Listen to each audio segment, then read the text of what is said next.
Assalamualaikum teman-teman. Hari ni kita belajar buat api.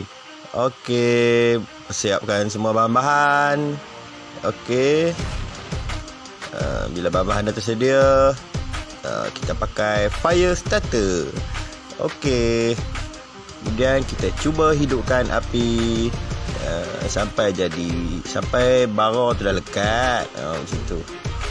Bila bara dah lekat, kita tiup untuk hidupkan dia, kekalkan dia, pertahankan api yang kecil tu, bara yang kecil tu sampailah dia jadi besar.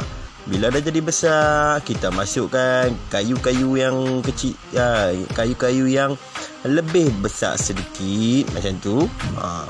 Okey, kita tiup lagi, kita kena pedor api tu, ataupun bahasa lain kita kena cuba untuk kawal bara tu supaya tak terpadam. Okey. Jadi teman-teman, bila dah jadi api macam tu, masukkan sedikit demi sedikit kayu yang lebih besar. Okey. Bukan senang nak buat api ni teman-teman. Susah. Tapi alhamdulillah kita cuba buat sampailah jadi macam tu. Okey. Sedikit perkongsian daripada saya kepada teman-teman yang dikasihi semua. Jadi ayolah kita sama-sama belajar ilmu survival. Itu teman-teman.